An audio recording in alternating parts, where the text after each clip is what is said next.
सबसे पहली बात तो परमेश्वर का धन्यवाद और पास्टर जी का धन्यवाद जिन्होंने यहाँ आने का मौका दिया मुझे, और आप सभी का भी जो यहाँ पे बैठे हैं मेरे परमेश्वर के विश्वासी, परमेश्वर के बुलाए हुए और चुने हुए लोगों। मैं परमेश्वर का सच में इसलिए धन्यवाद करता हूँ क्योंकि परमेश्वर ने हर समय हर परिस्थिति में हमें संभाला है। गवाहियाँ हमारे जीवन में इतनी हैं, यहाँ पे समय कम होगा लेकिन हमारी गवाहियाँ खत्म नहीं होंगी। आज मैं सिर्फ अपनी गवाही देता हूँ कि वैसे तो कल की मेरे पास बहुत बड़ी गवाही है। कल दुष्ट आत्मा को प्रभु ने निकाला, और वो भी किसी और में से नहीं, मेरी मम्मी में से। इसके बारे में आप वीडियो देख सकते हैं, बाद में मैंने यूट्यूब पे भी डाल रखी है। कल बहुत बड़ा मिरेकल मेरे जीवन में हुआ है, और इसके पीछे एक मतलब गवाही कह सकते हैं ये जो डेली हमारे जीवन में प्रभु के काम होते हैं। लेकिन अभी सबसे पहले मैं ये बता दूं कि एक अग्रवाल होके मैं परमेश्वर में कैसे आया, परमेश्वर ने कैसे मुझे चुना। हम जब तक हमारे जीवन में परेशानी नहीं आती ना, हम लोग कभी भी ये अपनी चीजों से मूव नहीं करना चाहते, कि हमने एक जोन बना रखा होता है जो कि कंफर्ट जोन अपना, जिसमें से हम निकलना नहीं चाहते हैं। अगर आपको 2 वक्त की रोटी अपने घर में मिल रही है ना, आप नहीं चाहोगे मैं बाहर भी निकल के जाऊँ, लेकिन जैसे ही थोड़ी परेशानी वहां लगती है तब आप सोचते हो अब कुछ करना पड़ेगा। हमारे जीवन में भी सेम ऐसा ही हुआ। पापा बिजनेसमैन थे, पापा के बिजनेस में हमेशा लॉस हुआ है, हमेशा हम लोगों ने प्रॉब्लम फेस करी। अगर हम यीशु से पहले का जीवन देखें तो कभी भी वो सेटल नहीं हुआ, कभी भी ये नहीं हुआ कि हम ये कह सकें हम बहुत खुश हैं, क्योंकि जैसे ही थोड़ी खुशियां आती थी उससे पहले बहुत बड़ी परेशानी हमारा वेट कर रही होती थी। लेकिन ये सब चीजें हमें तैयार कर रही थी ताकि हम उस नाम के पीछे हो सके जिसके पीछे दुनिया होगी। हालेलुया। बाइबल बताती है हर एक घुटना झुकेगा, हर जुबान अंगीकार करेगी। आज हम क्या, हम तो बहुत छोटी चीजें हैं, अभी बड़े बड़े लोग आना बाकी है। तो परमेश्वर में क्या हुआ, जैसे ही देखा कि भाई बिजनेस लॉस में आया, फिर से पापा ने दोस्तों की वजह से धोखा खाया, हमेशा कोई ना कोई पैसे लेके भागता था, ये कुछ ना कुछ ऐसा मिसअंडरस्टैंडिंग होती थी जिस वजह से हमारे को लॉस पड़ता ही पड़ता था। लेकिन इस बीच में परमेश्वर का नाम कैसे मिला। अपनी मौसी अपने रिलेटिव के जाते जब बिल्कुल सोच लिया अब खत्म होने वाला है, कोई ना जमीन है ना कुछ है, बिल्कुल खत्म है। और ये 2009 की बात है, हम अपनी मौसी के घर पे गए, वहाँ एक छोटी सी किताब मिली, किसी ने बताया नहीं। मौसी की जो मेरे भैया की वाइफ थी वो आई थी मसीह में। अब वो कैसे आई थी आज तक हमें भी नहीं पता, ना हमने पूछा। लेकिन मौसी ने ये नहीं बताया कि तुम भी मसीह को मान के देखो, तुम्हारा कुछ भला होगा। वो भी डर रही थी शायद कि ये बोलेंगे, क्योंकि हम लोग मजाक उड़ाते थे उनका कि ये मसीह है, मोमबत्ती जला रहे हैं अपने हिंदू धर्म में, अपनी तमाम देवी देवताओं को छोड़कर। इतने देवी देवता है, कोई तो भला करता है, लेकिन ये अब जा रहे हैं मोमबत्ती जलाने। हमें नहीं पता था आने वाले समय में हम भी प्रभु के सामने घुटने टेकेंगे। Hallelujah, hallelujah.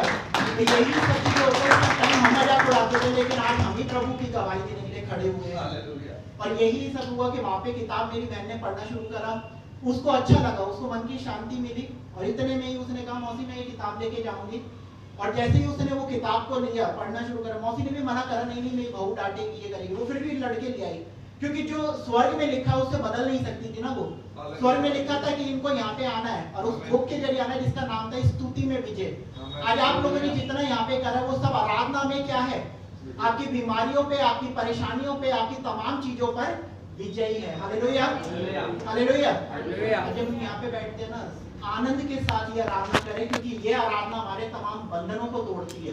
अभी मैं नीचे से घूमता देख रहा था, किसी ने मुझे इस जीने में भेजा, एक मैंने यहाँ पे, अच्छा उन्होंने दूसरे जीने में बता दिया, लेकिन फिर भी प्रभु का नाम सारे में गूंज रहा था। इतनी बड़ी बात है। हालेलुया। लोग आएंगे ऐसे ही ढूंढते हुए, ये मौका परमेश्वर का। इसने में क्या हुआ, किताब लेके आई। अगले दिन उनके मन में कैसे प्रभु ने बात करी कि हम चर्च जाएंगे, और पास्टर लखन पाल यहाँ के वसंतपुर चिड़ियान इंटरनेशनल के हैं, उनका नंबर उस पे था।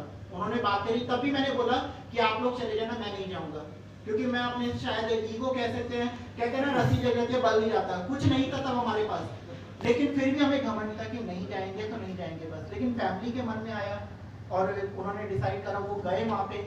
बाद में क्या हुआ, वो तो जाना छोड़ चुके थे, मैं जाने लग गया था। हालेलुया।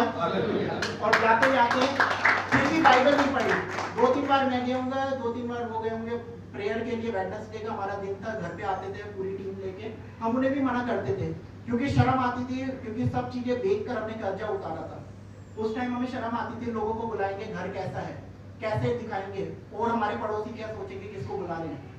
लेकिन फिर भी परमेश्वर की योजना देखो, उसने हमारा साथ नहीं छोड़ा। हमने लोगों से पीछा हटाना शुरू कर लिया, भागने लगे, लेकिन प्रभु हमारे पीछे था, क्योंकि उसने चुन रखा था हमें। उसकी मर्जी थी कि हम उसके नाम की गवाही के लिए इकट्ठे होंगे, खड़े होंगे। और यही चीज हो रही है, परमेश्वर ने अब तक साथ दिया उस टाइम। फिर 6 महीने बाद जाके बाइबल पढ़ना शुरू करा, जब बहुत और परेशानी आ गई। पहले तो सब लोगों ने बरकत ही बरकत दी, हम कितना भी दूर भागे कुछ भी करा, हमने इधर भी छोड़ दिया था और पीछे लेगा तो छोड़ ही चुके थे ना, लेकिन चर्च वर्च भी हम नहीं जाते थे ना बाइबल पढ़ते थे। एक समय आया जब फिर हमने बाइबल पढ़नी शुरू करी, उसमें से समझा, वो 2010 का मेरा समय, 3 बार बाइबल मैंने खत्म करी। उसी समय मुझे प्रभु की पहचान हुई कि परमेश्वर है क्या, चाहता क्या है। मैंने यही समझ के मैं कहता था कि काली किताब जो है ना ये श्रापित है, क्योंकि जब भी मैं खोलता था उस किताब को पढ़ने के बाद और परेशानी मेरे जीवन में आती थी। लेकिन एक समय ऐसा आ गया कि परेशानी और ज्यादा बढ़ी गई, तो मैंने सोचा कि अब तो इस किताब में देखूंगा इसमें है क्या। और जैसे ही मैंने उत्पत्ति से पढ़ना शुरू करा, कोई समझाने वाला नहीं था, पवित्र आत्मा के बजाय पढ़ना शुरू करा, मैंने कहा ये परमेश्वर होता है, ऐसी चीजें लिखी हैं इसमें। क्योंकि उत्पत्ति से जब आप पढ़ोगे आपको भी अटपटा सा लगेगा कि ये क्या लिखा हुआ है। लेकिन जैसे जैसे पढ़ता गया कि मूसा नाम का एक व्यक्ति भी है, हम वैसे चूहा कहते थे जैसे मूसा, और वैसे पास्टर जी ने भी अभी चूहे की गवाही दी। हालेलुया, आप लोग हालेलुया बोल सकते हो। हालेलुया, क्योंकि जिंदा लोगों परमेश्वर में जिंदा होके काम करो। तो ये क्या हुआ है, मूसा के बारे में ऐसे पढ़ते पढ़ते जब आगे पढ़ा यीशु के बारे में, तब कुछ समझ आने लगा। दोबारा पढ़ा, इसमें फिर से समझ ही नहीं आया कि लिखा क्या था, कहानियां कहाँ से शुरू हुई, क्या हुई। कई चीजें जब नई बार पढ़ी ना तो मुझे समझ ही नहीं आया। सेकंड टाइम में और क्लियर समझ आया। ऐसा मेरा एक जोन बन चुका था कि मैं अपने घर वाले मेरे से लड़ते रहते थे, पूरा दिन बाइबल में लगा रहता है, कम से कम कुछ काम कर ले, ना जॉब करने जाता था ना कहीं और, बस सिर्फ बाइबल के बारे में कि इसमें लिखा क्या है। मैं देख रहा था उसमें से, मुझे यही लग रहा था अंदर से, विश्वास ही आया ना कि इसमें कुछ मिलेगा। सच में मिला, जीवन अपने आप बदलने लगा। एक मेरे नीचे पड़ोसी थे, उन्होंने कहा कि बेटा जब आपको प्यास लगे ना तो कुएं के पास जाना पड़ेगा, लेकिन बाइबल पढ़ने वाले के अंदर खुद विश्वास आ जाता है। मैंने कहा कुआं भी हमारे पास आ सकता है। हालेलुया, और यही हुआ। जैसे मुझे चैलेंज करा, परमेश्वर ने कहीं से भी जॉब दे दी, अपने आप जॉब लग गई, उसका मुलज्जित हो गया। कितने इंसिडेंट ऐसे हैं अपने आप ऐसे होने लगे कि हम बता नहीं सकते बयान से बाहर। आज भी मतलब डेली के इतने काम है कि हमारे पास समय नहीं है, लेकिन यही मेरी गवाही थी।